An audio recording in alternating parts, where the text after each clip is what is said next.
Before we were using Monday.com, our team was drowning. Our days used to split between work and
not even to risk the adventure alone, for the heroes of all time have gone before us.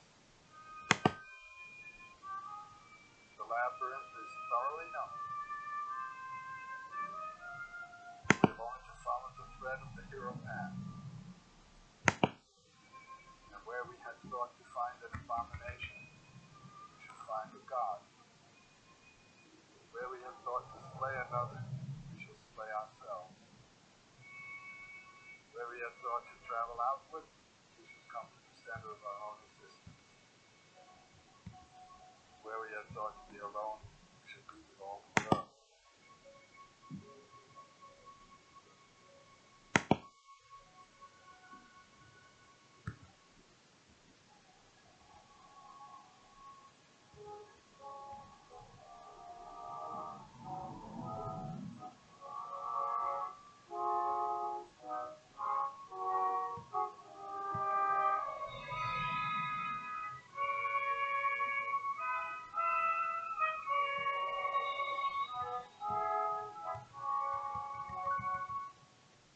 Joseph Campbell on the hero's adventure.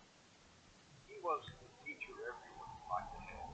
He was the archetype, one of his favorite words, the original, the ideal. One of the students at Sarah Lawrence College, where Campbell taught for almost 40 years, described him as a beaming flashlight in the dark.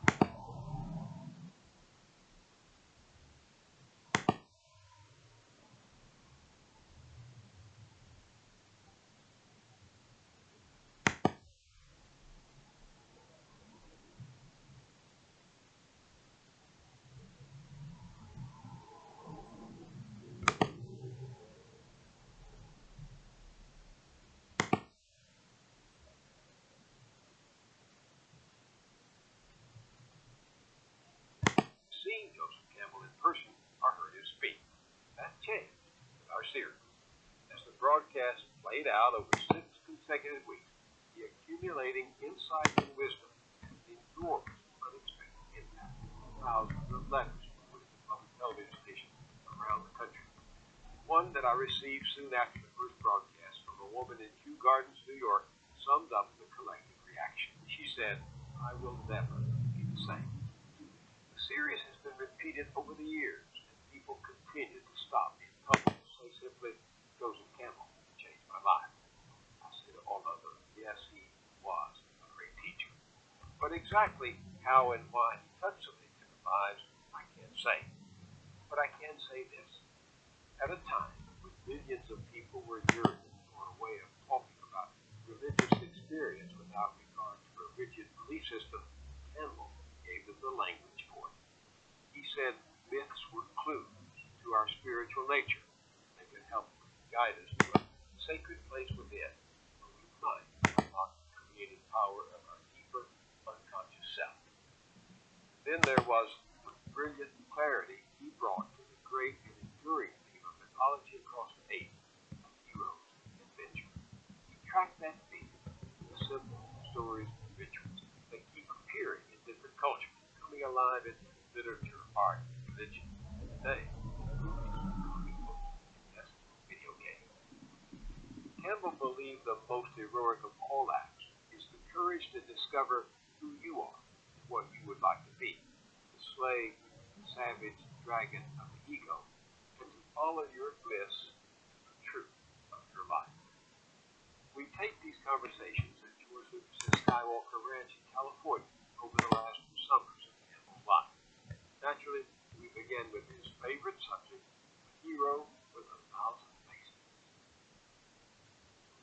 Why the hero with 1,000 faces? Well, because there is a certain typical hero sequence of actions, which can be detected in stories from all over the world and from many, many periods of history. And I think it's essentially, you might say, the one deed done by many, many different people. Why are there so many stories of the hero or of heroes in mythology? Well, because that's what's worth writing about. I mean, even in popular novel writing, you see the main character is a hero or a heroine. That is to say, someone who has found or achieved or done something beyond the normal range of achievement and experience. A hero properly is someone who has given his life to something bigger than himself or other than himself. So in all of these cultures, whatever the costume the hero might be wearing, what is the deed? Well, there are 2 types of deed. One is the physical deed, the hero who has performed a war act or a physical act of heroism, saving a life, that's a hero act. Giving himself, sacrificing himself to another. And the other kind is the spiritual hero who has learned or found a mode of experiencing the supernormal range of human spiritual life, and then come back and communicate. It's a cycle. It's a going and a return that the hero cycle represents. But then this can be seen also in the simple initiation ritual, where a child has to give up his childhood and become an adult, has to die, you might say, to his infantile personality and psyche, and come back as a self-responsible adult. It's a fundamental experience that everyone has to undergo. We're in our childhood for at least 14 years, and then to get out of that posture of dependency, psychological dependency, into one of psychological self-responsibility requires a death and resurrection. And that is the basic motif of the hero journey. Leaving one condition, finding the source of life to bring you forth in a richer or more mature or other condition. So that if we happen not to be heroes in the grand sense of redeeming society, we have to take that journey ourselves spiritually, psychologically, inside us. That's right. And Otto Rank, in his wonderful, very short book called The Myth of the Birth of the Hero, he says that everyone is a hero in his birth. He has undergone a tremendous transformation from a little, you might say, water creature living in a realm of the amniotic fluid and so forth, and then coming out, becoming an air-breathing mammal that ultimately will be self-standing and so forth. It's an enormous transformation. And it is a heroic act. It's a heroic act on the mother's part to bring it about. It's the primary hero form, you might say. Still a journey to be taken after that. There's a big one to be taken. And that journey is not consciously undertaken. Do heroes go out on their own initiative? Well, there's both kinds. A very common one that appears in Celtic myths of someone who has followed the lure of a deer or animal that he's been following, and then carries him into a range of forest and landscape that he's never been in before, and then the animal will undergo a transformation, become the queen of the fairy hills or something like that. That is one of not knowing what you're doing. You suddenly find yourself in full career of an adventure.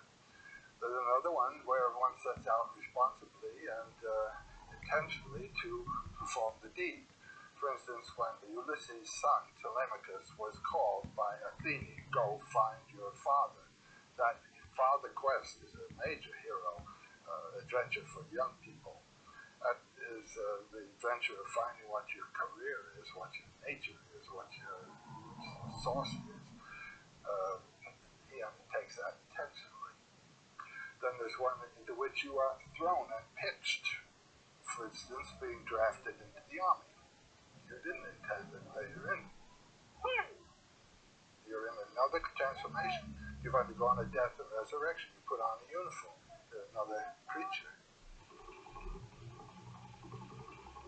So does the heroism have a moral objective? The moral objective is that of saving a people, or saving a person, or saving an idea. He is sacrificing himself for something. That's the morality of it. Now you, from another position, might say that something was something that should not have been realized. That's judgment from another side. But it doesn't destroy the heroism of what was done. Absolutely not. Well, that's a different angle on heroes than I got when I was reading as a young boy the story of Prometheus, going after the fire and bringing it back and benefiting humanity and suffering for it. I mean, Prometheus brings fire to mankind and consequently civilization. That's, by the way, a universal thing. What is the hero?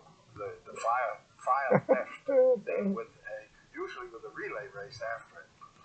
Often it's blue jay or woodpecker or something like this that steals the fire and then passes it on to something else and something else, one animal after another. And they're burned by the fires as they're carrying it on. That accounts for the different colorings of animals and so forth. It's a worldwide myth, the fire theft. Do these stories of the hero vary from culture to culture? Well, it's the degree of the illumination that, or action that makes it different. There is a typical early culture hero who goes around slaying monsters. Now that is in the period of history when man is shaping his world out of a wild, savage, unshaped world. Well, it has another shape, but it's not the shape for man. He goes around killing monsters. The hero evolves over time, like most other concepts and ideas. Well, he evolves as the culture evolves. Now, Moses is a hero figure.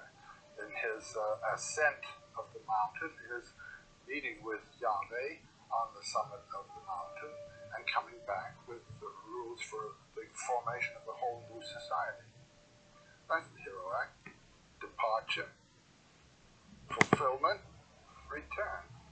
And on the way, there are adventures that can be parallel also in other traditions. Now, the Buddha figures like that of the Christ, of course, 500 years earlier, you could match those two traditions right down the line, even to the characters of their apostles or their monks. Christ, now there's a perfectly good hero deed formula represented there. And he undergoes three temptations. The economic temptation, where the devil says, "You look hungry, young man, change the stones to bread." Jesus said, "Man lives not by bread alone, but every word from the mouth of God." Next, we have the political temptation. He's taken to the top of a mountain and shown the nations of the world and says, "You can come into control of all these if you bow to me."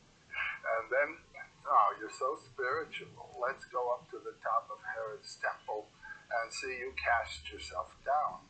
And God will bear you up and you won't even bruise your heel. So he says, "You shall not tempt the Lord your God." Those are the three temptations of Christ.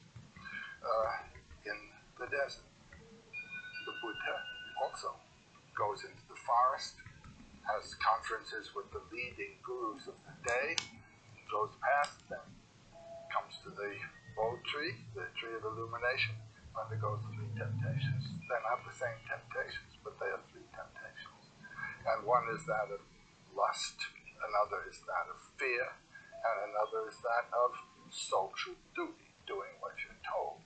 And then both of these men come back and they choose disciples who help them establish a new way of consciousness in terms of what they have discovered there. These are the same hero deeds. These are the spiritual hero deeds. Moses, Buddha, Christ, Muhammad literally, and we know this about him. He was a camel caravan master, but he would leave his home and go out into a little mountain cave that he found and meditate and meditate and meditate and meditate. And one day a voice says, "Right," and we have the Quran, you know. It's an old story.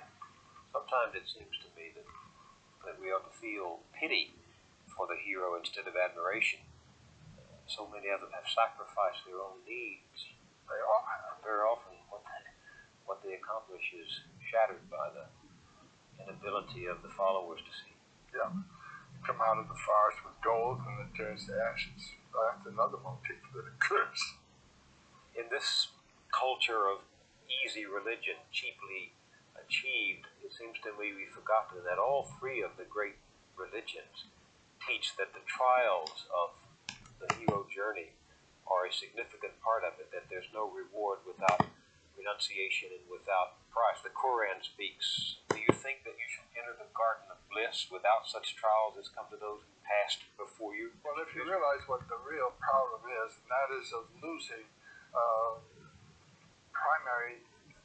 primarily thinking about yourself, your own self-protection, losing yourself, giving yourself to another.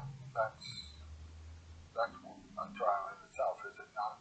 There's a big transformation of consciousness that's concerned. And what all the myths have to deal with is transformation of consciousness. That you're thinking in this way, and you have now to think in that way. Well, how is the consciousness transformed? By trials. Test that the hero Tests undergoes. or certain illuminating revelations. Trials and revelations are what it's all about. Well, who in society today is making any heroic myth at all for us? Do movies do this? Do movies create I heroic myth? don't know. Now, my experience with movies, I mean, the significant experience I had with movies was when I was a boy, and they were all really movies. They weren't talkies. They were black and white movies. And I had a hero figure who meant something to me, and he served as a kind of model for myself in my physical character, and that was Douglas Fairbanks. I wanted to be a synthesis of Douglas Fairbanks and Leonardo da Vinci. That was my idea.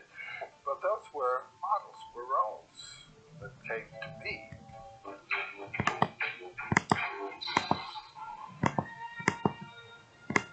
Does a movie like Star Wars fill some of that need for the spiritual adventure, for the hero? Oh, it's perfect. It does the cycle perfectly. It's not simple morality play. It has to do with the powers of life and their reflection through the action of man. One of the wonderful things I think about this space is that the narrator, the artist, the one thinking up the story, is in a field that is not covered by our own knowledges. You know, there was much of the adventure in the old stories is where they go into regions that no one's been in before. Well, we've now conquered the planet, so there are no empty spaces for the imagination to go forth and fight its own war, you know, with powers. And that was the first thing I felt there. There's a whole new realm for the imagination to open out and live its forms.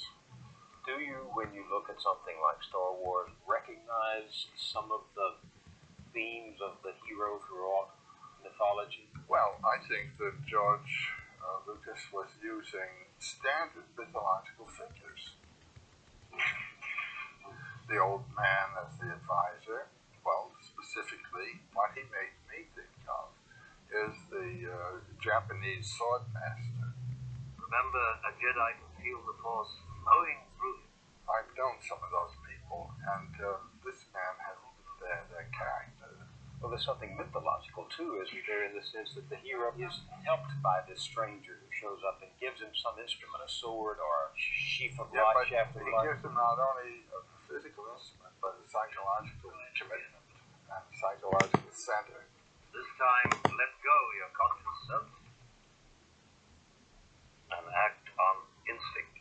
Well, he had him exercising with that strange weapon, and then pulled the mask over. That's real Japanese stuff.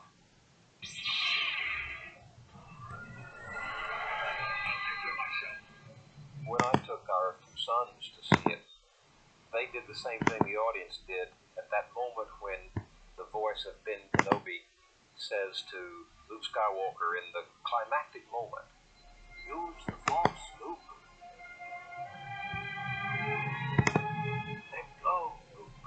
The audience broke out into They did. elation to applause. Well, you see, this thing communicates.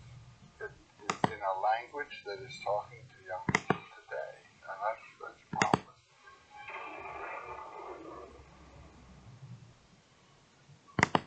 So the hero goes for something. He doesn't just go along for the ride. He's not a mere adventurer. Well, a serendipitous adventure can take place also.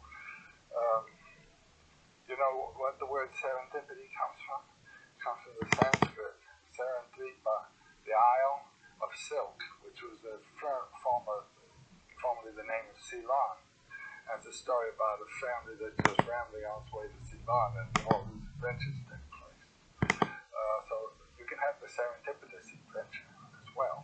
Is the adventurer who takes that kind of trip a hero in the mythological? He is ready for it. This is a very interesting thing about these mythological themes.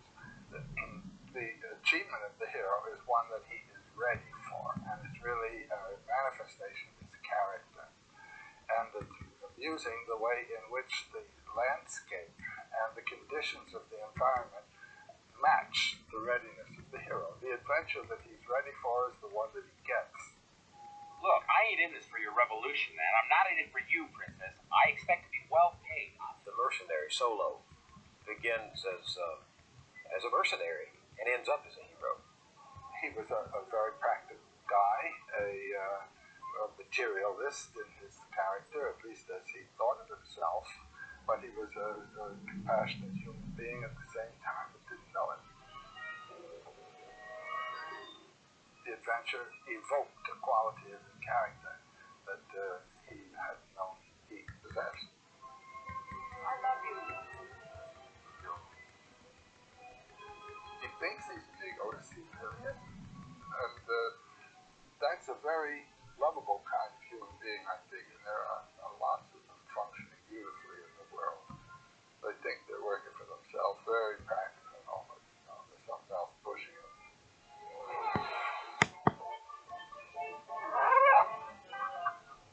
What did you think about the scene in the bar?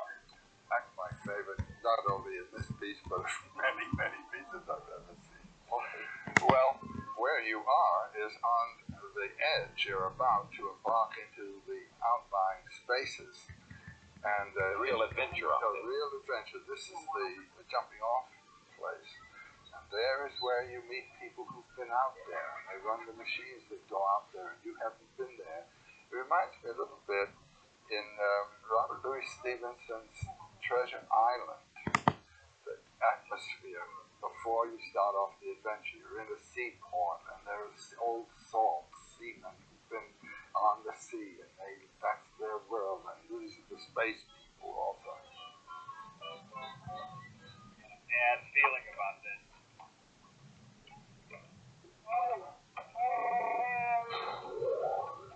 The walls are Don't just stand there, try and brace it with something. But my favorite scene was when they were in the garbage compactor and the walls were closing in, and I thought, that's like the belly of the whale that you're That's what it is. Yeah, that's what they were. Down in the belly of the whale. What's the mythological significance of the belly? It's the descent into the dark. Jonah in the whale. I mean, that's a standard motif of going into the whale's belly and coming out again. Why must the hero do that? The whale represents the personification, I say, of all that is in the unconscious. Second, in reading these things psychologically, water is the unconscious. The creature in the water would be the dynamism of the unconscious, which is dangerous, powerful, and has to be controlled by consciousness. The first stage in the hero adventure, when he starts off on adventure, is leaving the realm of light, which he controls and knows about, and moving toward the threshold. And it's at the threshold that the monster of the abyss comes to meet him. And then there are 2 or 3 results. One, the hero is cut to pieces and descends into the abyss in fragments to be resurrected, or he may kill the dragon power, as Siegfried does when he kills the dragon. But then he tastes the dragon's blood. That's say he has to assimilate that power. And when Siegfried has killed the dragon and tasted the blood, he hears the song of nature. He has transcended his humanity, and associated himself with the powers of nature, which are the powers of our life, from which our mind removes us. You see, this thing up here, this consciousness thinks it's running the shop. It's a secondary organ. It's a secondary organ of a total human being, and it must not put itself in control. It must submit and serve the humanity of the body. Join me, and I will complete your training. When it does put itself in control, you get this father, the man who's gone over to the intellectual side. I'll never join you. If you only knew the power of the dark side. He isn't thinking or living in terms of the humanity, he's living in terms of a system. And this is the threat to our life. We all face it. We all operate in our society in relation to a system. Now, is the system going to eat you up and relieve you of your humanity, or are you going to be able to use the system to human purposes? Would the hero with 1,000 faces help us to answer that question about how to change the system so that we are not serving it? I don't think it would help you to change the system, but it would help you to live in the system as a human being. By doing what? Well, like Luke Skywalker, not going over, but resisting its impersonal claims. But I can hear someone out there in the audience saying, well, that's all well and good for the imagination of a George Lucas or for the scholarship of a Joseph Campbell, but that isn't what happens in my life. You bet it does. If the person doesn't listen to the demands of his own spiritual and heart life and insists on a certain program, they're going to have a schizophrenic crack up. The person has put himself off-center. He has aligned himself with a programmatic life, and it's not the one the body's interested in at all. But the world's full of people who have stopped listening to themselves. In my own life, I've had many opportunities to commit myself to a system and to go with it and to obey its requirements. My life has been that of a maverick. I would not submit. You really believe that the creative spirit ranges on its own out there beyond the boundaries? Yeah, I do. Something of the hero in that. I don't mean to suggest that you see yourself as a hero. No, I don't, but I see myself as a maverick. So perhaps the hero lurks in each one of us when we don't know it. Well, yes. I mean, our life evokes our character, and you find out more about yourself as you go on. And it's very nice to be able to put yourself in situations that will evoke your higher nature rather than your lower. Give me an example. I can give you a story. I'm dealing with an Iroquois story right now. There's a motif that comes in American Indian stories very often, what I call the refusal of suitors. A girl with her mother lived in a wigwam on the edge of the village. She was a very handsome girl, but extremely proud, and would not accept any of the boys. They proposed to her through the mother, and the mother was terribly annoyed with her. Well, one day they're out collecting wood, and they have gone a long way from the village. And while they are collecting the wood, a terrific darkness comes over them. Now, this wasn't the darkness of night descending. When you have a darkness like that, there's some magician at work somewhere. So the mother says, well, let's gather some bark and make a little wigwam, a bark wigwam for ourselves, and collect wood for a fire, and we'll just spend the night here. So they do that, and the mother falls asleep, and the girl looks at this magnificent guy standing there with a wampum sash, glorious feathers, and all this kind of black feathers. He says, I've come to marry you, and I'll await your reply. She accepts the guy, and the mother accepts the man. And he gives the mother the wampum belt to prove that he's serious about all this. So he goes away with the girl. She is acquiesced. Mere human beings weren't good enough for her, but here's something that really, so she's in another domain. Now the adventure is marvelous. She goes with him to his village, and they enter his lodge. People in there greet her, and she feels very comfortable about it and all. And then the next day he says, I'm going off to hunt. So he leaves the lodge, and the door is closed with a flap. There's a flap. When he closes the flap, she hears a strange sound. So there's the whole day, and she's just in the hut. And as evening comes, she hears that strange sound again. And the door flap is flung off, and in comes this prodigious serpent with his tongue darting, and he puts his head in her lap and says, now you must search my head for lice. By that she finds all kinds of horrible things there and kills them all, and then he withdraws, and in a moment, after the gate door has been closed, it opens again, and in he comes, the same beautiful young man again, and said, were you afraid of me when I came in just now? No, she said, she wasn't at all afraid. Next day he goes off to hunt, and then she leaves the lodge to gather wood. First thing she sees is an enormous serpent basking on the rocks.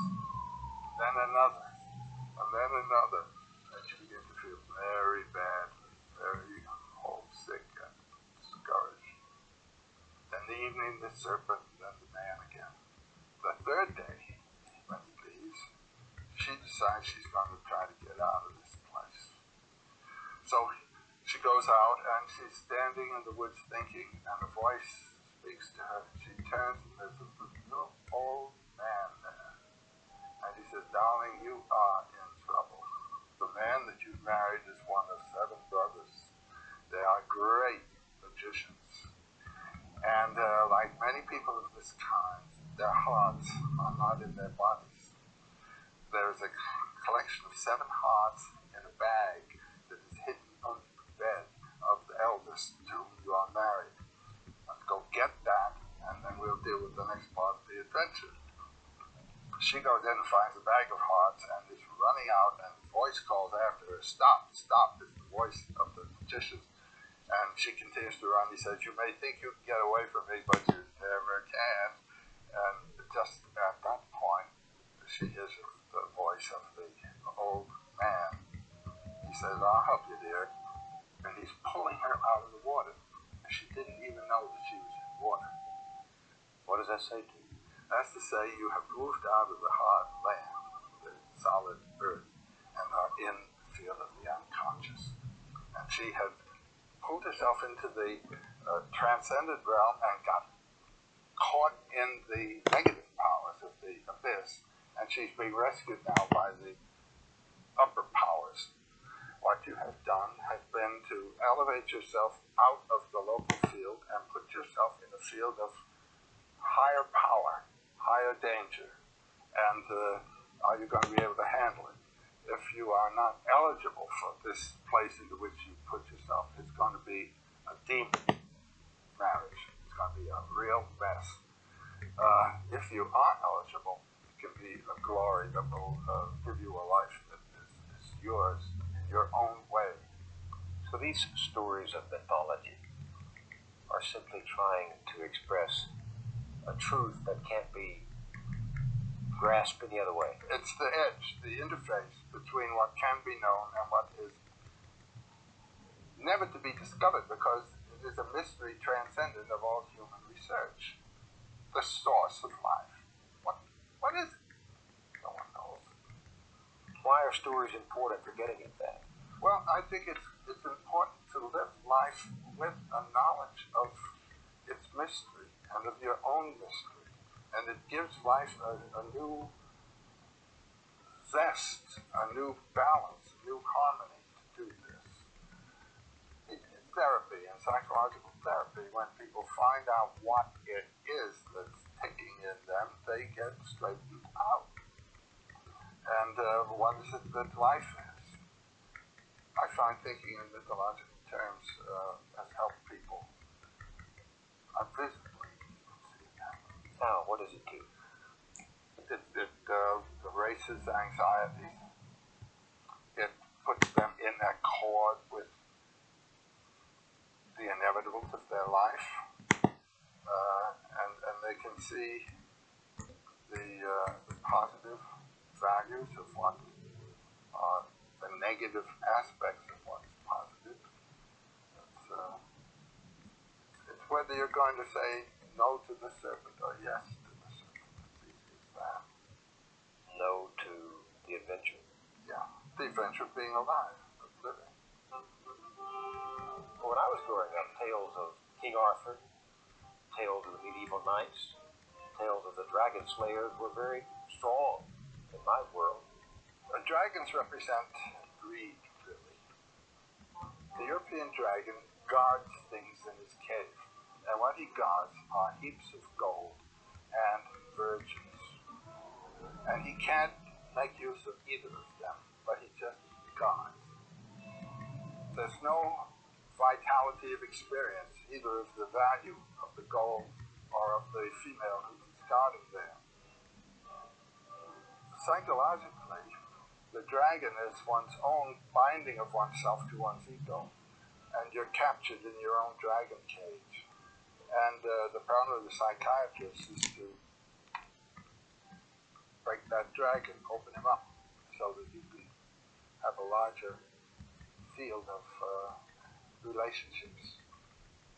Jung had a patient come to him who felt alone, and she drew a picture of herself as caught in the rocks. From the waist down, she was bound in rocks, and this was on a windy shore, wind blowing and air blowing, and all the gold, which is the sign of the vitality of life, was locked in the rocks. And the next picture that he had her draw had followed something he had said to her. Suddenly, a lightning flash hit the rocks, and the gold came pouring out. And then she found reflected on rocks round about gold. There was no more gold in the rocks. It was all available on the top. And in the conferences that follow, those patches of gold were identified. They were her friends. She wasn't alone. But she had locked herself in her own little room and life, but she had friends. Do you see what I'm meaning? This is killing the dragon. And you have fears and things. This is the dragon. That's exactly what that's all about. At least the European dragon. Chinese dragon is different. What is it? It represents the vitality of the swamps. The dragon comes out beating his belly and saying, ha ha ha ha ha. You know, that's another kind of dragon. And he's the one that yields the bounty and the waters and all that kind of thing. He's the great, glorious thing. But this is the negative one that comes out. So what you're saying is if there are not dragons out there, there may not be. The real dragon is in you. What is that hero? That's your ego holding you in. What's my ego? What I want, what I believe, what I can do, what I think I love, and all that. What I regard as the aim of my life and so forth, it might be too small. It might be that which pins you down. And if it's simply that of doing what the environment tells you to do, it certainly is pinning you down. And so the environment is your dragon as it reflects within yourself. How do I slay? How do you Slay that dragon in me? What's the journey I have to make? You have to make. Each of us has to make. You talked about something called the soul's high adventure. my general formula for my students is follow your bliss. I mean, find where it is and don't be afraid to follow it. Can my bliss be my life? Well, Love or my it life's will be work? your Is life. it my work or my life? Well, if the work that you're doing is the work that you chose to do because you are enjoying it, that's it. But if you think, oh, gee, I couldn't do that, that's your dragon blocking you in. Oh, no, I couldn't be a writer. Oh, no, I couldn't do what so-and-so is doing. Unlike the classical heroes, we're not going on our journey to save the world, but to save ourselves. And in doing that, you save the world. I mean, you do. The influence of a vital person vitalizes. There's no doubt about it. The world is a wasteland. People have the notion of saving the world by shifting it around and changing the rules and so forth. No, any world is a living world if it's alive. And the thing is to bring it to life. And the way to bring it to life is to find in your own case where your life is, be alive yourself, it seems to me. The power of the teacher, isn't it, to bring vitality to others, to make others see the vitality in them. Well, it happens. That's one of the delights of teaching. I mean, when you're not teaching in order to have an easy job, but because you really have something to teach and you love young people and you want to give what you've done, found to them. And to see them come alive is the reward of teaching. You say I have to take that journey and go down there and slay those dragons. Do I have to go alone? If you have someone who can help you, that's fine too. But ultimately, the last trick has to be done by you. In all of these journeys of mythology, there's a place everyone wishes to find. What is it? The Buddhists talk of nirvana. Jesus talks of peace. There's a place of rest and repose. Is that typical of the hero's journey? That there's a place to find? There's a place in yourself of rest. Now this I know a little bit about from athletics. The athlete who is in championship form has a quiet place in himself. And it's out of that his action comes.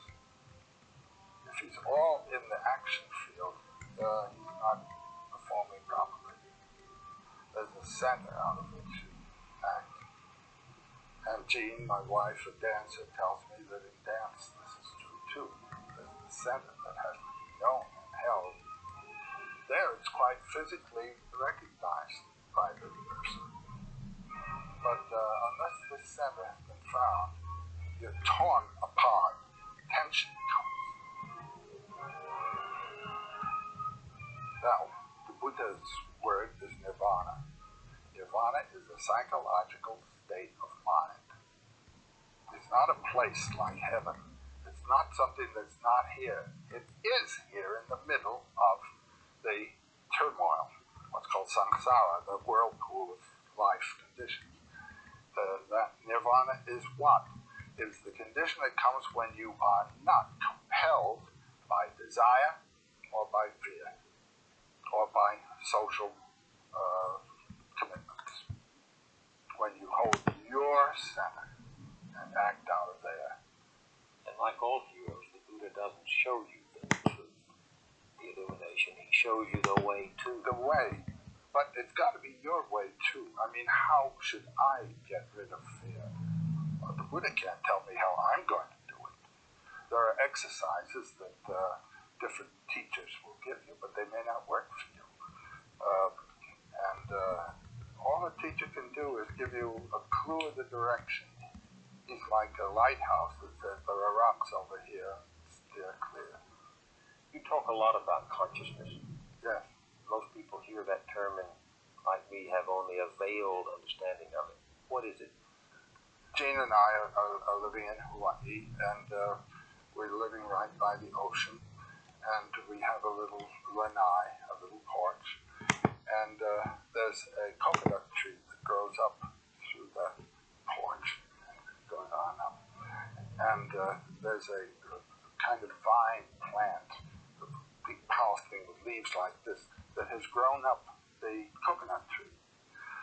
Now that plant sends forth little feelers to go out and clutch the plant, and it knows where the plant is and what to do, and where the tree is, and it grows up like this, and it opens a leaf, and that leaf immediately turns to where the sun is. Now you can't tell me that leaf doesn't know where the sun is going to be. All of the leaves go just like that, what's called heliotropism, turning toward where the sun is. That's a form of consciousness. There is a plant consciousness. There is a animal consciousness. We share all of these things. You eat certain foods, and the bile knows whether there's something there for it to go to work on. I mean, this whole thing is consciousness. I begin to feel more and more that the whole world is conscious. Certainly the vegetable world is conscious. And when you live in the woods, as I did as a kid, you can see all these different consciousnesses relating to themselves. Now, it is a part of the sort of Cartesian mode to think of consciousness as being something peculiar to the head, that this is the organ originating consciousness. It isn't. It's an organ that inflects consciousness to a certain direction, a certain set of purposes. But there's a whole consciousness here in the body, and the whole living world is informed by consciousness. I have a feeling that consciousness and energy are the same thing somehow. Where you really see energy, there is consciousness. Scientists are beginning to talk quite openly about the Gaia principle. There you are. The whole planet is an organism. Mother Earth. And you see, if you will think of ourselves as coming out of the earth, rather than as being thrown in here from somewhere else, thrown out of the earth, we are the earth. We are the consciousness of the earth. These are the eyes of the earth. And this is the voice of the earth. What else? How do we raise our consciousness? Well, that's a matter of what you are disposed to think about. And that's what meditations are for. And all of life is a meditation, most of it unintentional. A lot of people spend most of it in meditating on where their money's coming from and where it's going to go, but that's a level of meditation. Or if you have a family to bring up, you're concerned for the family. These are all perfectly very important concerns, but they have to do with physical conditions mostly, and spiritual conditions of the children, of course. But how are you going to communicate spiritual consciousness to the children if you don't have it yourself? So how do you get that? Then you think about the myths.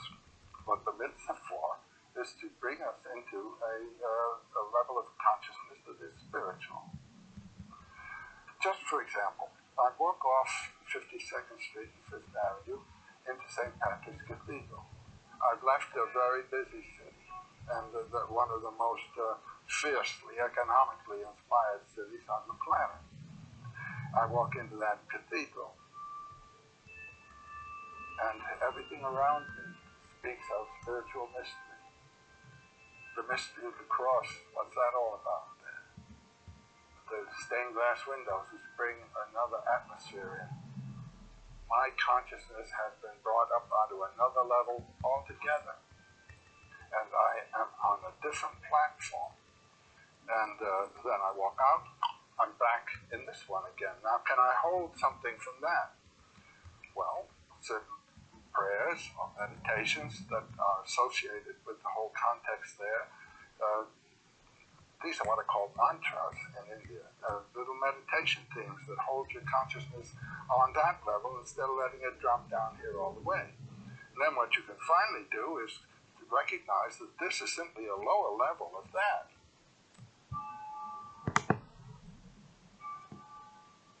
The cathedral at Chartres, which you love so much, also expresses a relationship of the human to the cosmos, doesn't it?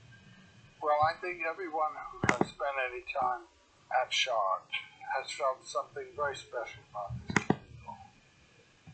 I've been there about 8 times. When I was a student in Paris, I went down there about 5 times and spent one whole weekend, and I identified and looked at every single figure in that cathedral. I was there so much that the concierge, this little old fellow who took care of the cathedral, he came to me one noontime and he said, would you like to go up with me and ring the bells? I said, I sure would.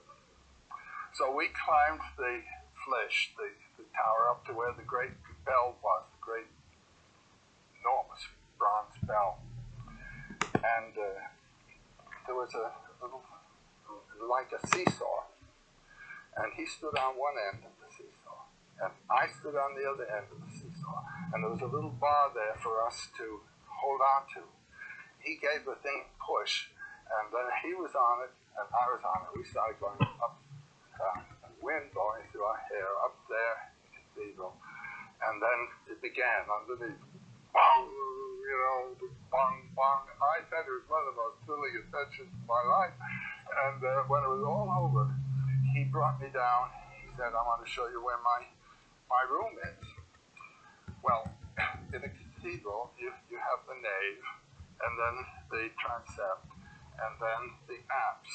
And around the apse is the choir screen. Now, the choir screen in Chartres is about that wide. And he took me in a little door into the middle of the choir screen, and there was his little bed and a little table with a lamp on it. And when I looked out, there was the Black Madonna, the tree in the window of the Black Madonna, and that was where he lived. There was a man living in a meditation, a constant meditation. That was a very moving, beautiful thing. Well, I've been there time and time again since. What do you find when you go there? What does it say about all that we've been discussing? Well, the first thing it says is, takes me back to a time when these principles informed the society. You can tell what's informing the society by the size of what the building is that's the tallest building in the place. When you approach a medieval town, the cathedral is the tallest thing in the place. When you approach a 17th century city, it's the political palace that's the tallest thing in the place. And when you approach a modern city, it's office buildings and dwellings that are the tallest things in the place.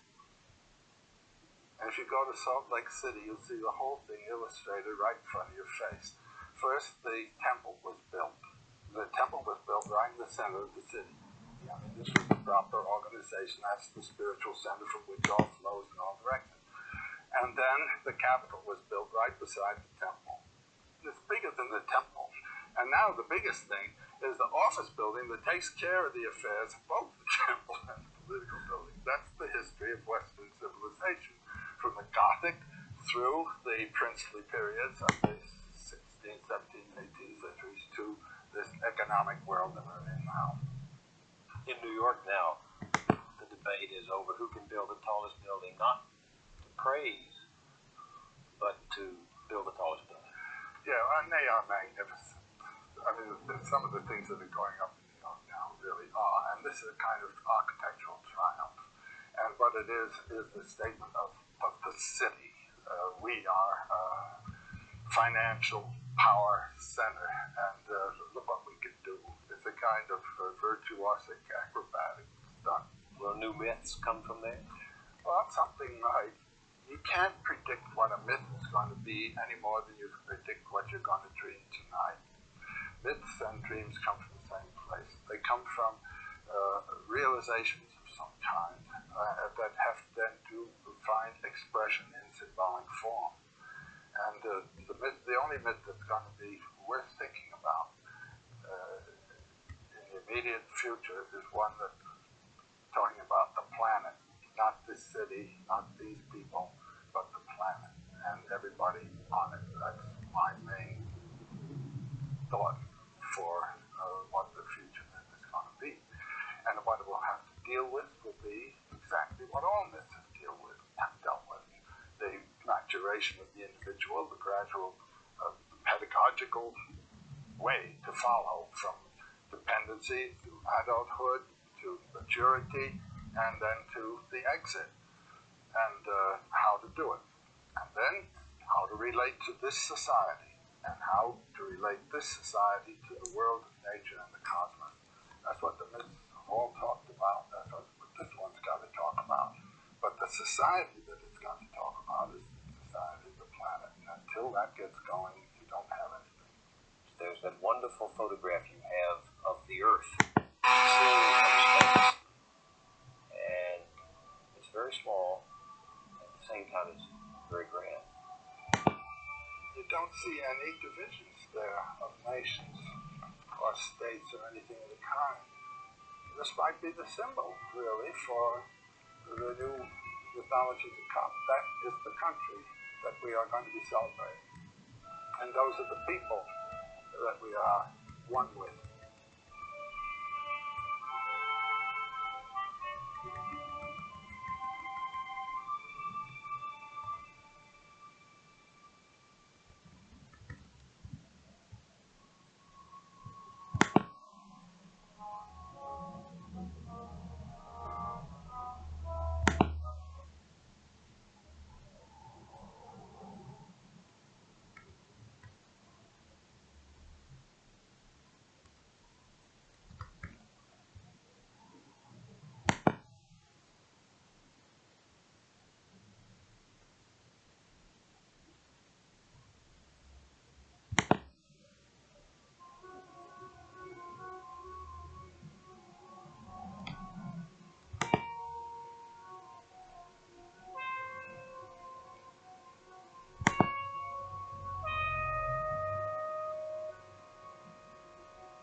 Genesis 1.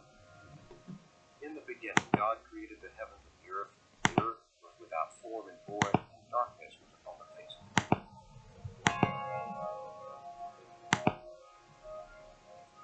This is the Song of the World from a legend of the Pima Indians. In the beginning, there was only darkness everywhere, darkness and water. Darkness gathered thick in places, crowding together, and then separating, crowding, separating. And the Spirit of God was moving over the face of the waters. And God said, "Let there be light."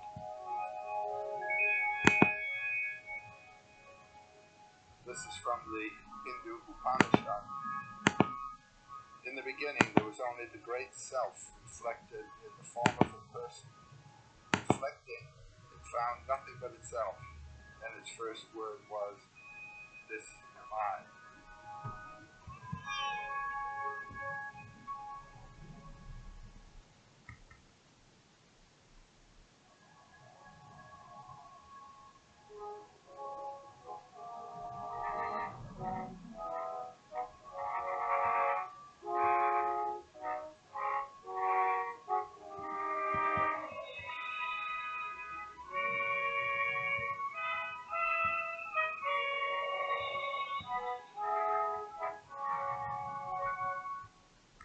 Why is it, Joseph Campbell wondered, that in almost every culture on earth you can find stories that tell of virgins giving birth to heroes who died and are resurrected? Osiris, Tammuz, Adonis, Jesus of Nazareth. Parallel stories of suffering, sacrifice, and redemption. And why did certain sites take on holy status, one religion following another, on the very same spot, believers coming century after century for healing or for some other blessing from their different gods? The pyramids on the Nile, the ziggurats of Mesopotamia, the Aztec shrines, the cathedrals of Chartres and Notre Dame, all pointing beyond the visible plane of existence. Buried deep in our DNA, Campbell concluded, no matter who we are, is the need to worship, believe, and the capacity for reverence. Religion, with its symbols and rituals and stories, is the way we mortals try to connect to that unseen world. Raised a Roman Catholic, Campbell's own life experiences made him a maverick in search of the sublime. Over the last 2 summers of his life, in hours of conversations recorded in the library of Lucasfilm in California, we talked about how mythology can still awaken a sense of awe, gratitude, and even rapture. Why myths? Why should we care about myths? What do they have to do with my life? Well, my first answer would be, well, go on, live your life. It's a good life. You don't need this. I don't believe in being interested in subjects because they're said to be important and interesting. I believe in being caught by it somehow or other. But you may find that with a proper introduction, this subject will catch you. And so what can it do for you when it does catch you? These bits of information from ancient times, which have to do with the themes that have supported man's life, built civilizations, informed religions over the millennia, have to do with deep inner problems, inner mysteries, inner thresholds of passage. And if you don't know what the guide signs are along the way, you have to work it out yourself. But once this catches you, there is always such a feeling from one or another of these traditions of information of a deep, rich, life-vivifying sort that you want to give it up. So myths are stories of the search by men and women through the ages for meaning, for significance, to make life signify, to touch the eternal, to understand the mysterious, to find out who we are. People say that what we're all seeking is a meaning for life. I don't think that's what we're really seeking. I think what we're seeking is an experience of being alive, so that the life experiences that we have on the purely physical plane will have resonances within that are those of our own innermost being and reality. And so that we actually feel the rapture of being alive. That's what it's all finally about, and that's what these clues help us to find within ourselves. Myths are clues. Myths are clues to the spiritual potentialities of the human life. What we're capable of knowing within. Yes. And experiencing within. Yes. I like your definition. You changed the definition of a myth from the search for meaning to the experience of meaning. Experience of life. The experience of life. The mind has to do with meaning. In here, what's the meaning of a flower? That Zen story of the sermon of the Buddha when his whole company was gathered and he simply lifted a flower. There was only one man, Kashyapa, who gave him a sign with his eye that he understood what was said. What's the meaning of the universe?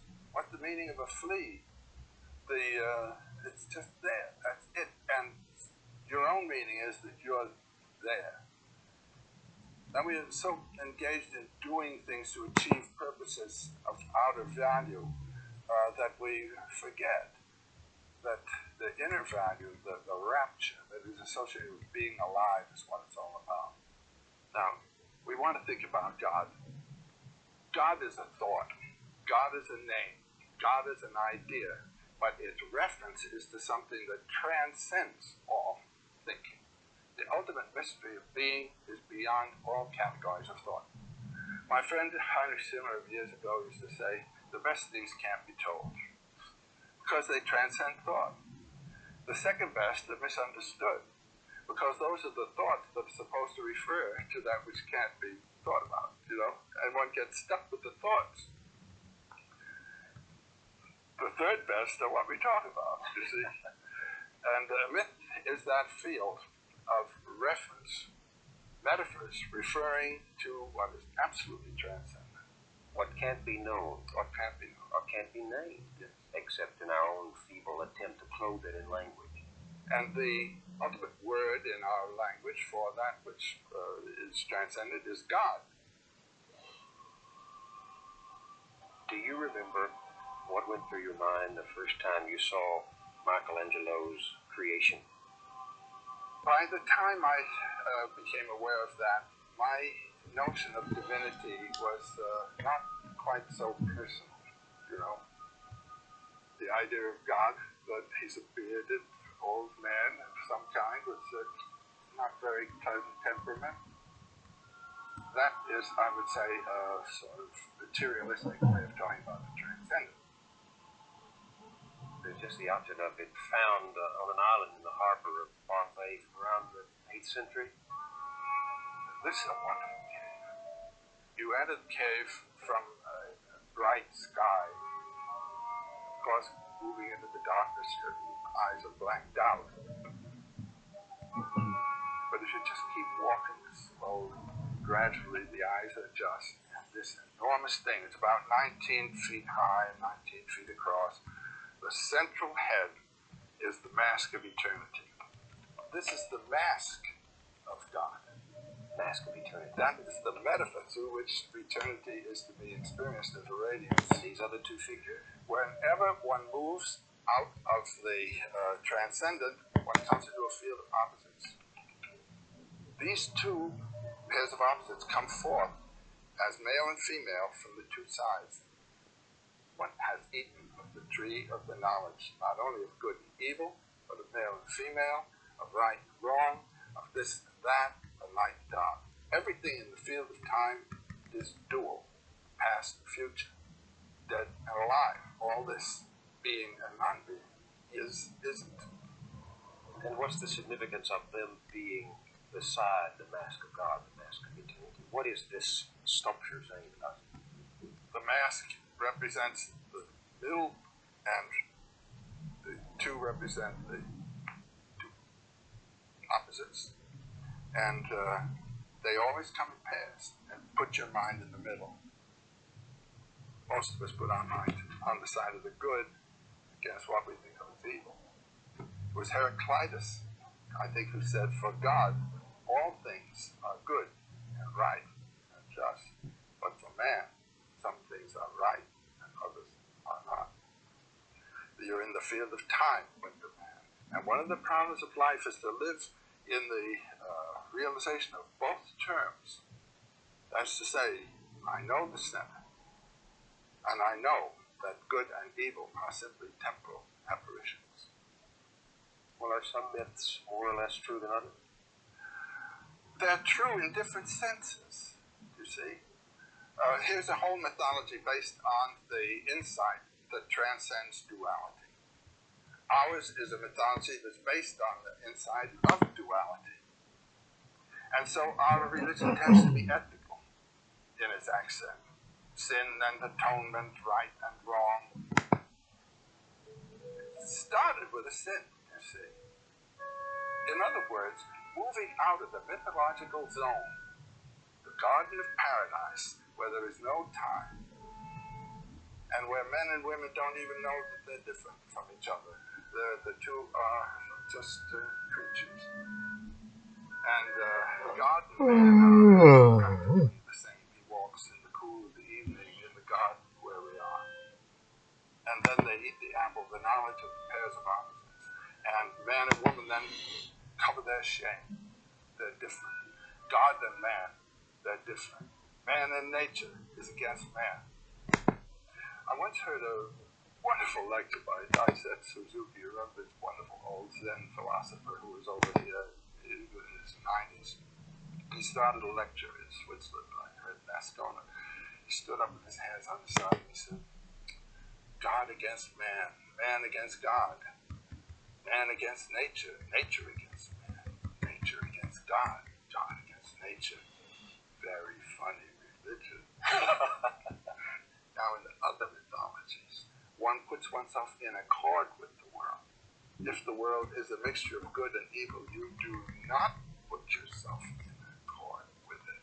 You identify with the good, and you fight against the evil. And this is a religious system which belongs to the Near East, following Zarathustra's time. It's in the biblical tradition, all the way in Christianity and Islam as well. This business of not being with nature. We speak with sort of derogation of the nature religions. You see, with that fall in the garden, nature was regarded as corrupt. There's a myth for you that corrupts the whole world for us. And every spontaneous act is sinful because nature is corrupt and has to be corrected, must not be yielded to. You get a totally different civilization, a totally different way of living, according to your myth as to whether nature is fallen or whether nature is itself a manifestation of divinity, and the spirit being the revelation of the divinity that's inherent in nature. But don't you think that Americans, modern Americans, have rejected this idea, this Indian idea, this ancient idea of nature as revealing the divinity, because it would have kept us from achieving dominance over nature? Yeah, but that's the biblical condemnation of nature that they inherited from their own religion and brought with them. God is not in nature. God is separate from nature, and nature is not God. And this distinction between God and the world is not to be found in basic Hinduism or Buddhism either.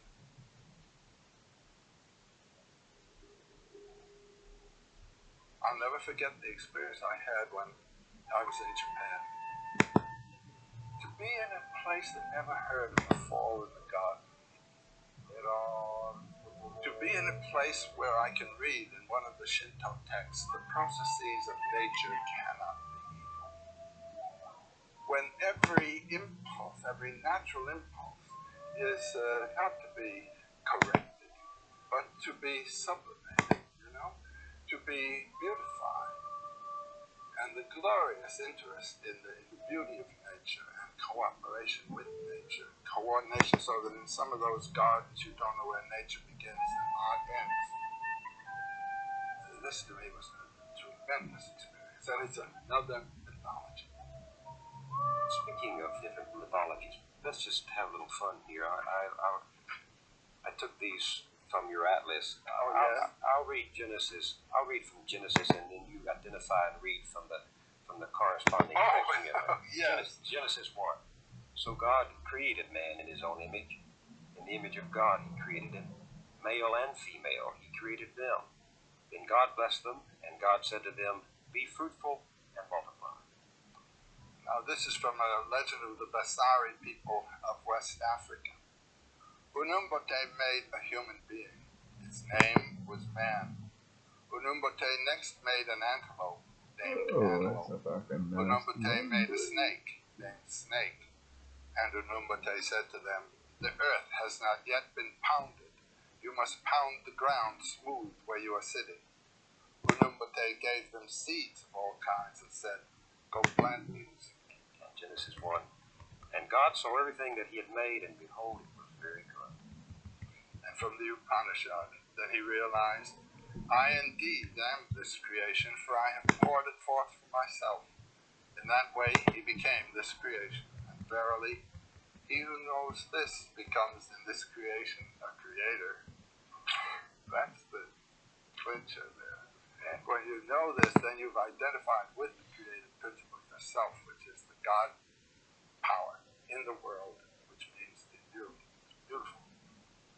What do you think we're looking for when we subscribe to one of these theories of creation, one of these stories of creation? What are we looking for? Well, I think what we're looking for is a way of experiencing the world in which we are living that will open to us the transcendent that informs it and at the same time informs ourselves within it. That's what people want. That's what the soul asks for. I mean, we're looking for some accord with the mystery that informs all things. That, what do you call that vast ground of silence which we all share? Yes, but not only to find it, but to find it actually in our environment, in our world, to recognize it, to have some kind of instruction that will enable us to see the divine presence In the world and in us. and In India, this wonderful Anjali, this greeting, you know what that means? That's the greeting of prayer, isn't it? That's what we use for prayer. They greet you with that. That's greeting the God that's in you as you come in. These people are aware of the divine presence. When you enter an Indian home as a guest, you are visiting deity, and you feel it, by God, the way they treat you. It's something in the way of a hospitality that you don't get where you have simply one person and another person. It's a recognition of the identity. But weren't people who told these stories and believed them and acted on them asking far more simple questions, who made the world? How was the world made? Why was the world made? Aren't these the questions that these creation stories are trying to address? No. It's through that answer that they see that the Creator is present in the whole world. You see what I mean? This story that we've just read, I see that I am this creation, says God. Or when you see that God says He is the creation, and that you are a creature, well, the God is within you, and the man you're talking to also. So there's that realization, two aspects of the one divinity. Accord again, harmony again, wonderful thing. Let me ask you some questions about these common features in these stories, the significance of the forbidden fruit. Well, there's this standard folk tale motif called the one forbidden thing. Remember in Bluebeard, don't open that closet, and then one always does it. And in the Old Testament story, God gives the one forbidden thing, and He knows very well, now I'm interpreting God, He knows very well that man's going to eat the forbidden fruit. But it's by doing that man becomes the initiator of his own life. Life really begins with that. I also find in some of these early stories the human tendency to find someone to blame. Let me read Genesis 1, then I'll ask you to read one from the Vasari legend. Right. Genesis 1, and God said, "Have you eaten from the tree which I commanded you that you should not eat?" Then the man said, "The woman whom you gave to be with me, she gave me of the tree, and I ate." And the Lord God said to the woman, "What is this you've done?" And the woman said, "The serpent deceived me, and I ate." You talk about buck passing, it starts very early. Right. And then there's the Vasari legend. It's been tough on serpents, too. One day, Snake said, "We too should eat these fruits. Why must we go hungry?" Antelope said, "But we don't know anything about this fruit." Then man and his wife took some of the fruit and ate it. Bunumbate came down from the sky and asked, "Who ate the fruit?" They answered, "We did." Bunumbate asked, "Who told you that you could eat that fruit?"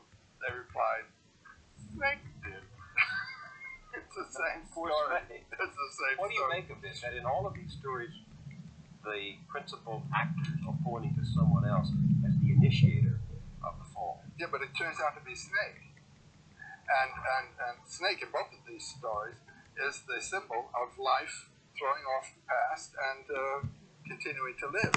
The power of life, because the snake sheds its skin, just as the moon sheds its shadow. The snake in most cultures is positive. Even the most poisonous thing in India, the cobra, is a sacred animal.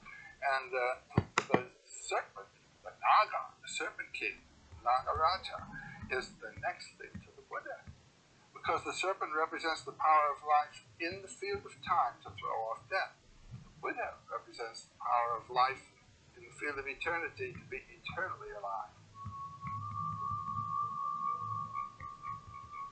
I saw a fantastic thing of a Burmese priestess, a snake priestess, who had to bring rain to her people by calling a king cobra from his den and kissing him 3 times on the nose. There's the cobra, the giver of life, the giver of rain, which is life, as the divine, positive, not negative figure. The Christian stories turned it around because the serpent was the seducer. Well, what that amounts to is a refusal to affirm life. Life is evil in this view. Every natural impulse is sinful unless you've been baptized or circumcised in this tradition that we've inherited. So for heaven's sakes. By having been the tempter, women have paid a great price because in mythology, some of this mythology, they are the ones who led to the downfall. Of course they did. I mean, they represent life. Man doesn't enter life except by woman. And so it is woman who brings us into the world of polarities and pair of opposites and suffering and all. But I think it's a really childish attitude to say no to life with all its pain, you know? To say this is something that should not have been. Schopenhauer, in one of his marvelous chapters, I think it's in The World's World Idea, says life is something that should not have been. It is, in its very essence and character,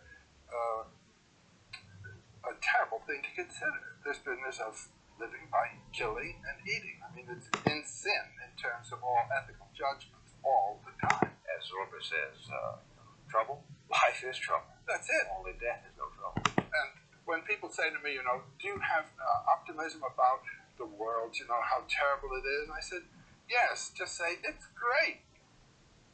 Just the way it is. Doesn't that lead to a rather passive attitude in the face of evil, in the face of You wrong? participate in it. Whatever you do is evil for somebody. But explain that to the audience. You say yes to that which you... Well, when I was in India, there was a man whose name was Sri Krishna Menon, and his mystical name was Atmananda, and he was in Trivandrum, and I went to Trivandrum. And I had the wonderful privilege of sitting face to face with him, as I'm sitting here with you. And the first thing he said to me is, do you have a question? And because the teacher there always answers questions, he doesn't tell you anything, he answers. And I said, yes, I have a question. I said, since in Hindu thinking all the universe is divine, is a manifestation of divinity itself, how could we say no to anything in the world?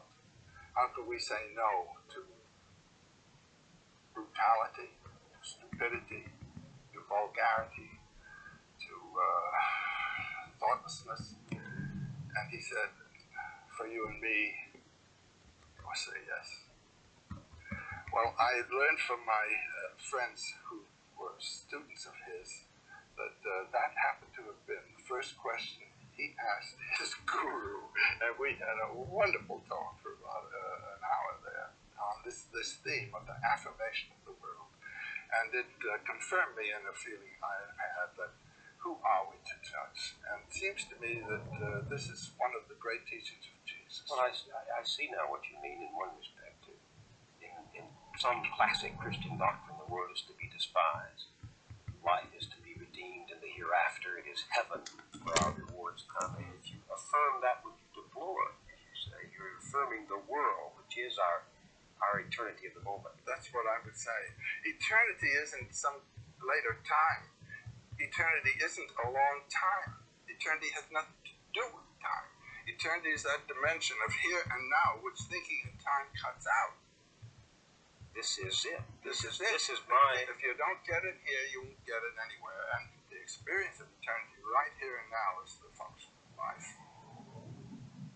There's a wonderful formula that the Buddhists have for the Bodhisattva. The Bodhisattva, the one whose being, sattva, is illumination body, who realizes his identity with eternity and at the same time his participation in time. And the attitude is not to withdraw from the world when you realize how horrible it is, but to realize that this horror is simply the foreground of a wonder. And come back and participate in it. All life is sorrowful, is the first Buddhist saying, and it is. It wouldn't be life if there were not temporality involved, which is sorrow, loss. That's a pessimistic view. Well, I mean, you gotta say yes to it. Say it's great this way. It's the way God intended it. You don't really believe that? But this is the way it is. And I don't believe anybody intended it, but this is the way it is. And Joyce's wonderful line, you know, history is a nightmare from which I'm trying to awake. The way to awake from it is not be afraid. And to recognize this, I did in my conversation with that Hindu guru or teacher that I told you of, that all of this as it is as it has to be, and it is a manifestation of the eternal presence in the world. The end of things always is painful. Pain is part of there being a world at all. But if one accepted that isn't the ultimate conclusion, to say, well, I won't try to form any laws or fight any battles or I didn't paint say any, that. isn't the logical, couldn't one draw that, though, the philosophy of nihilism? Well, that's not the necessary thing to draw. You could say, I will participate in this row, and I will join the army, and I will go to war. I'll do the best I can. I will participate in the game. It's a wonderful, wonderful opera, except that it hurts. And that wonderful Irish saying, is this a private fight or can anybody get it? This is the way life is. And the hero is the one who can participate in it decent, in the way of nature, not in the way of personal rancor, revenge, or anything of the kind. Let me tell you one story here of a samurai warrior, a Japanese warrior, who had the duty to avenge the murder of his overlord. And he actually, after some time, cornered the man who had murdered his overlord. And he was about to deal with him with his samurai sword when this man in the corner, in the passion of terror, spat in his face. And the samurai sheathed the sword and walked away. Why did he do that? Because he was made angry, and if he had killed that man, then it would have been a personal act. Another kind of act that's not what he had done to do. Let me tell you what happens to me when I read these stories, no matter the culture of their origin. I feel first this sense of wonder at the spectacle of the human imagination, simply groping to try to understand its existence. Does that ever happen to you? I tell you, mythology I think of as the homeland of the muses, the inspirers of art, the inspirers of poetry. And to see life as a poem and yourself participating in a poem is what the myth does for you. What do you mean, poem? I mean a vocabulary in the form not of words but of acts and adventures, which is connotative, which connotes something transcendent of the action here, and which yet informs the whole. So you always feel in accord with the universal being. Well, the interesting thing to me is that far from undermining my faith, your work in mythology has liberated my faith from the cultural prisons to which it had been sentenced. It liberated my own. I know it's going to do it with everybody who really gets the message. Every mythology, every religion is true in this sense. It is true as metaphorical of the human and cosmic mystery. But when it gets stuck to the metaphor, then you're in trouble. The metaphor being, well, Jesus ascended to heaven. The story is he ascended bodily to heaven. The story is that his mother, still alive, asleep, ascended to heaven. So this is metaphorical of something. You don't have to throw it away. All you have to find is what it's saying. what do you think it is saying? What it's saying is he didn't go out there, he went in here, which is where you must go too, and ascend to heaven through the inward space to that source from which you and all life came. That's the sense of that. But aren't you undermining one of the great cardinal doctrines of the tradition of classic Christian faith, the death, the burial, and the resurrection of Jesus prefiguring our own and overcoming the body with a higher physical truth? Well, that would be what I would call a mistaken reading of the symbol. That's reading it in terms of prose instead of in terms of poetry. That's reading a metaphor in terms of the denotation instead of in terms of the connotation. You understand that? It's a purely literary problem. The poetry gets to the unseen reality. That which is beyond even the concept of reality. It's that which transcends all thought. It's putting you there all the time. And in some way giving you a line to connect with that mystery which you are. And the myths do it, my gosh, they do it. Now, according to the normal way of thinking about the Christian religion, we cannot identify with Jesus. We have to imitate Jesus. But to say, I am God, as Jesus said, is for us blasphemy.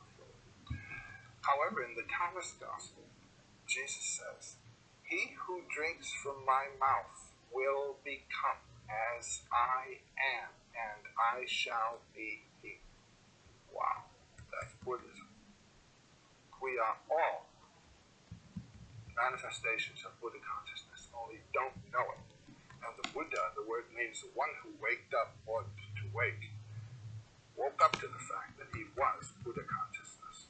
And we are all to do that. To wake up to our Jesus within us, this is blasphemy in the normal way of thinking in Christianity. But it's the very essence of Gnosticism and of the Thomas Gospel. And heaven, that desired goal of most people, is within us. Heaven and hell are within us, and all the gods are within us. This is the great realization of the Upanishads of India already in the 9th century BC. All the gods, all the heavens, all the worlds are within us. They are magnified dreams, and what dreams are manifestations in image form of the energies of the body in conflict with each other. And that's all myth is. Myth is a manifestation in symbolic images, metaphorical images of the energies within us, moved by the organs of the body, in conflict with each other. This organ wants this organ wants this, the brain is one of the organs. So when we dream, are we fishing in some vast ocean of mythology that it goes down and down and down. And you can get all mixed up with complexes, things like that. But you're standing on the Lord of the Abyss, really. There's a Polynesian saying that frequently comes to my mind: standing on a whale, fishing for minnows. We are standing on a whale. The ground of being is the ground of our being. And outward turned, we see all these little powers here, but inward we are the source of them all. That's the big mystical teaching. You've seen what's happened to primitive societies that are unsettled by white man's civilization. They go to pieces, they disintegrate, they succumb to vice and disease. Isn't that the same thing that's been happening to us since our myths began to disappear? Absolutely. Isn't that why conservative religious folk today are calling for a return to the old time religion? That's right. I understand their yearning. In my youth, I had fixed stars. They comforted me with their permanence. They gave me a known horizon. And they told me that there's a loving, kind, just Father out there looking down on me, ready to receive me, thinking of my concerns all the time. Now science, that has made it a house cleaning of belief. And I wonder what happens to children who don't have that fixed star, that known horizon, those myths to sustain. All they have to do is read the newspaper. It's a mess. But what the myth has to provide, just on this immediate level of life instruction, the pedagogical aspect of myth, it has to give life models. And the models have to be appropriate to the possibilities of the time in which you're living. And our time has changed, and it's changed and changed, and continues to change so fast that what was proper 50 years ago is not proper today. So the virtues of the past are the vices of today. And many of what were thought to be the vices of the past are the necessities of today. And the moral order has to catch up with the moral necessities of actual life in time, here and now. And that's what it's not doing. And that's why it's ridiculous to go back to the old-time religion. A friend of mine composed a song based on the old-time religion. Give me the old-time religion. Let us worship Zarathustra just the way we used to. I'm Zarathustra Booster. He's good enough for me. Let us worship Aphrodite. She's beautiful but flighty. She doesn't wear a nightie, but she's good enough for me. And when you go back to the old time religion, you're doing something like that. It belongs to another age, another people, another set of human values, another universe. So the old period of the Old Testament, no one had any idea. The world was a little 3-layer cake, and the world consisted of something a few hundred miles around the Near Eastern centers there. No one ever heard of the Aztecs, or the Chinese even. And so those whole peoples were not considered even as part of the problem to be dealt with. The world changes, then the religion has to be transformed. But it seems to me that is what we are in fact doing here. That's in fact what we better do. But my notion of what the real horror today is what you see in Beirut, where you have the three great Western religions, Judaism, Christianity, and Islam, and because the three of them have three different names for the same biblical God, they can't get on together. They're stuck with their metaphor and don't realize its reference. So each needs a new myth. Each needs its own myth all the way. Love thy enemy, open up, don't judge. Given what you know about human beings, is it conceivable to you that there is a point of wisdom beyond the conflicts of truth and illusion by which our lives can be put back together again? That we Sure. can develop new models? It's in the religions. All religions are true for their time. If you can find what the truth is and separate it from the temporal inflection, just bring your same old religion into a new set of metaphors, and you've got it. Do you see some new metaphors emerging in the modern medium for the old universal truths that we talked about, the old story? Well, I think that the Star Wars is a valid mythological perspective, and the problem of is the machine and the state is a machine. Is the machine going to crush humanity or serve humanity? And humanity comes not from the machine, but from the heart. Luke, help me take this master. But you die. I think it was in the Return of the Jedi when Skywalker unmasks his father. The father had been playing one of these machine roles, a state role. He was the uniform, And the removal of that mask with an undeveloped man there was kind of a work by being an executive of a system. One is not developing one's humanity. I think that George Lucas really did a beautiful thing there. The idea of the machine is the idea that we want the world to be made in our image and what we think the world ought to be. Well, the first time anybody made a tool, taking a stone and chipping it so you can have it, that's the beginning of a machine. It's turning out of nature into your service. But then there comes a time when it begins to dictate to you. I'm having a bit of this trouble with my computer, actually. A couple of months ago, and I can't help thinking of it as having a personality there, because it talks back, and it behaves in a whimsical way, and all of that. So I'm personifying that machine. To me, that machine is almost alive. I could mythologize that thing. There was a wonderful story about, I think, President Eisenhower, when the computer was first being built. You remember that story? Eisenhower went into a room full of computers, and he puts a question to these machines. Is there a God? And they all start up, and there's all those lights flashing, and wheels turning, and things like that. And after about 10 minutes of that kind of thing, a voice comes forth, and the voice says, now there is.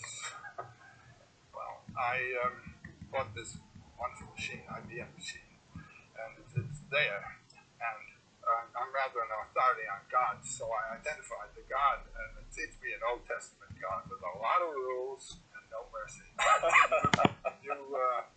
You unforgiving. Catch you picking up sticks on Saturday, and you're out. Isn't it possible to develop toward the computer you're wrestling with at this very moment? Isn't it possible to develop the same kind of attitude of the Pawnee chieftain who said that in the legends of his people, all things speak of Terala. All things speak of God. It wasn't a special privileged revelation. God is everywhere in his work, including the computers. Well, indeed so. I mean, the miracle of what happens on that screen, you know. Have you ever looked inside one of those things? Oh, you can't believe it. It's a whole hierarchy of angels, all on slats. And those little tubes, those are miracles. Those are miracles. They are. One can feel a sense of awe. Well, I've had a revelation from my computer about mythology. You buy a certain software, and there's a whole set of signals that lead to the achievement of your aim, you know. And once you've set it for, let's say, DW3 for enter, if you begin fooling around with signals that belong to another system, they just won't work. That's all. You have a system there, a code, a determined code that requires you to use certain terms. Now, similarly, in mythology, each religion is a kind of software that has its own set of signals and will work. It'll work. But suppose you've chosen this one. Now, if a person is really involved in a religion and really building his life on it, he better stay with the software that he got. But a chap like myself, who likes to play with the various software, I can run around, but I probably will never have an experience comparable to that of a saint. Do you think that the machine is inventing new myths for us, or that we, with the machine, are inventing new myths? Is the machine becoming... No, the myth has to incorporate the machine, just as the old myths incorporated the tools that people use. The forms of tools and so forth are associated with power systems that are involved in the culture. We have not a mythology that incorporates the new powers are being, so to say, surprisingly announced to us by what the machines can do. We can't have a mythology for a long, long time to come. Things are changing too fast. The environment in which we live in is changing too fast for it to become mythologized. You must realize... How do we live without myths? Well, we're doing it. The individual has to find the aspect of myth that has to do with the conduct of his life. There are a number of services that myths serve. The basic one is opening the world to a dimension of mystery. If you lose that, you don't have a mythology.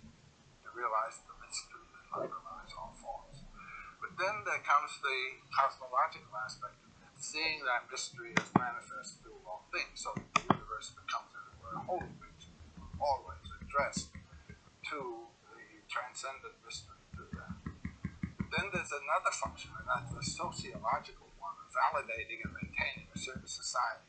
That is the sign of the thing that has taken over our world. What do you mean? Ethical laws, the laws of life in the society, all of Yahweh's pages and pages and pages of what kind of clothes to wear, how to behave to each other, and all that. You see, in terms of the values of this particular society.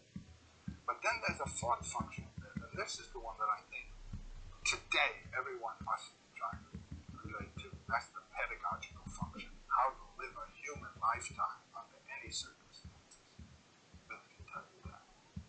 And there's a wonderful story in one of the Upanishads, the Brahma-Vaivarta Upanishad, of Indra, this god who is the counterpart really of Yahweh. He is the god patron of a certain people and of historical life and time with all kinds of rules for people to apply and that sort of thing. And there was a time when a great monster named Rutra had closed all the waters of the earth. And so there was a drought, a terrible drought. And the world was in very bad condition. It took this god, Indra, quite a while to realize that he had a box of thunderbolts there, and all he had to do was drop the thunderbolt and that would blow him up. And when he did that, of course, he moved it up, and the waters flowed, and the world was refreshed. And he said, "What a great boy am I." So thinking, what a great boy am I, he goes up to the cosmic mountain, which is the central mountain of the world. And so he decided he would build a new world up there, a new city, and particularly his palace was going to be a palace worthy of such as he. So he calls Vishvakarma, the main carpenter of the gods, and gives him the assignment to build this palace. So Vishvakarma goes to work on it. In quick order, he gets the palace into pretty good condition, and Indra comes. But every time Indra arrived, he had bigger ideas about how big and grandiose the palace should be. So finally, Vishvakarma said, "My gosh," he said, "we're both immortal, and there's no end to his desires. I'm caught for life." So he decided to go to Brahma, known as the creator, and complain. Well, now Brahma sits on a lotus. This is the symbol of divine energy and divine grace. And the lotus grows from the navel of Vishnu, who is the sleeping god whose dream is the universe. So here's Brahma on his lotus, and Vishvakarma comes to the edge of the great lotus pond of the universe, and down he tells his story. Brahma says, "Go home." He says, "I'll fix this up." So next morning, at the gate of the palace that's being built, there appears a beautiful blue black boy with a lot of children around him, just in admiration of his beauty. So in comes the boy. And Indra on his throne, he's the king god. He says, "Young man, welcome. And what brings you to my palace?" "Well," says the boy with a voice like thunder rolling on the horizon, "I've been told that you're building such a palace as no Indra before you ever built." And he said, "I've surveyed the grounds and looked things over. It seems this is quite true. No Indra before you has ever built such a palace." Well, Indra says, "It was before me, young man. What are you talking about?" The boy says, "Before you." He says, "I have seen them come and go, come and go." He said, "Just think. Vishnu sleeps in the cosmic ocean. The lotus of the universe grows from his navel. On there sits Brahma, the creator. Brahma opens his eyes, the world comes into being. Governed by an Indra, closes his eyes, the world goes out of being. Opens his eyes, the world comes into being. Closes his eyes, and the life of Brahma is 432,000 years, and he dies. The lotus goes back, another lotus, another Brahma. Then think of the galaxies beyond galaxies in infinite space. Each a lotus, with the Brahma sitting on it, opening his eyes, closing his eyes, Indras. There may be wise men in your court who would volunteer to count the drops of water in the oceans of the world or the grains of sand on the beaches, but no one would count those Brahmas, let alone those Indras." While he's talking, there comes in parade across the floor of the palace an army of ants in perfect range. And the boy laughs when he sees them. And Indra's hair goes up and he thinks. He says to the boy, "Why do you laugh?" And the boy says, "Don't ask unless you are willing to be hurt." And Indra says, "I ask, teach." The boy says, "Former Indra's all." Through many lifetimes they rise from the lowest condition spiritually to highest illumination. And then they drop their thunderbolt in Vritra and they think, "What a good boy am I." And down they go. Okay. And Indra sits there on the throne and he's completely shot. And he thinks, "Oh, let's quit the building of this palace." He calls Vishvakarma and says, "You're dismissed. You don't have to." So Vishvakarma got his intention. He's dismissed from the job. There's no more house building going on. And Indra decides, "I'm going out and be a yogi and just meditate on the lotus feet of Vishnu." But he had a beautiful queen named Indrani. And when Indrani hears this, she goes to the priest, to the chaplain of the gods, and she says, "Now he's got this idea in his head. He's going out to become a yogi." Well, says the Brahmin, "Come in with me, darling, and we'll sit down and talks to Indra. They come in, they sit down before the king's throne, and he tells him, now, I wrote a book for you some years ago on the art of politics.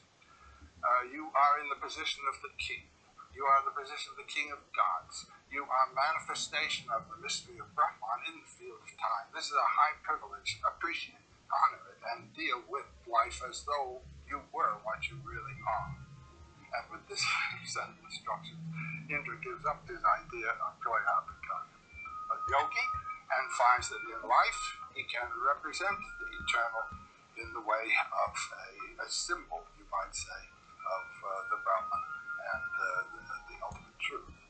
So each of us is in a way the Indra of his own life. And you can make a choice either to go out and in the forest and meditate and throw it all off, or stay in the world and in the life either of your job, which is the kingly job of the politics and achievement, and as well in the love life with your wife and family, you are realizing the truth. Now this is a very nice myth, it seems to me. Do we ever know the truth? Do we ever find? Well, each person can have his own depth experience and some conviction of being in touch with his own Satchit Ananda, his own being, true consciousness and true bliss. But the religious people tell us we really won't experience it until we go to heaven, till you die. I believe that having as much as you can of this experience while you're alive. This is now. I think in heaven you'll be having such marvelous time looking at God that you won't get your own experience at all. That's not the place to have it. Here's the